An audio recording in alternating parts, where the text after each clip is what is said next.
Pikachu পিকাচুর অবস্থা ভালো না, ফুসফুসে শব্দ হচ্ছে, হাগু চুনা হাগা করতেছে, পাতলা হাগু। ওরে আগে আরো আগে আনা দরকার ছিল, এই যে বুকের হাঁটি কিলবোন বলে এটারে, এইটা বাইর হইয়া গেছে। কৃমি ওষুধ তো দেওয়া হয়নি, ভেক্সু ভেক্সু করা হয়নি।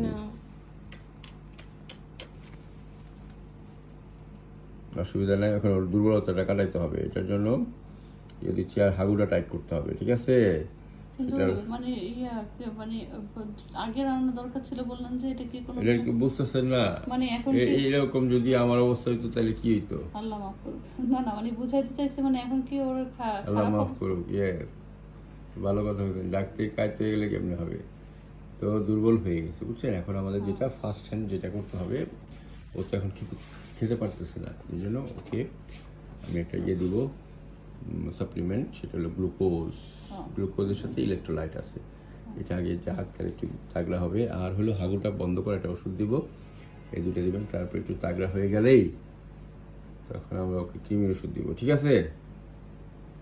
তারপরে সে ভালো হয়ে গেলে,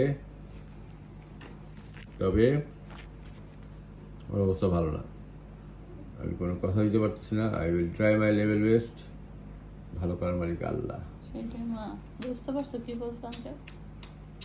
আর একটু আগে আনলে ভালো হইতো, হ্যাঁ, একেবারে বেশি দূরে। তারপরেও এটা বললাম, কিন্তু আপনারা যত্ন নিলে ভালো হয়ে যাবে ইনশাআল্লাহ। ভালো করার মালিক আল্লাহ। আল্লাহ। ওকে একটু যত্ন নিতে হবে, ওয়ার্ম পরিবেশে রাখবে। এখন শীত পড়ে গেছে তো, রুম হিটার ব্যবহার করবা, ওকে? তাহলে পাখির সাথে কে আসছে? পাখির আম্মু, এই যে পাখি, পাখির আম্মু, পাখির নানি, ডাক্তার নানা, বুঝছো? যাও ধরো ওষুধ দিয়ে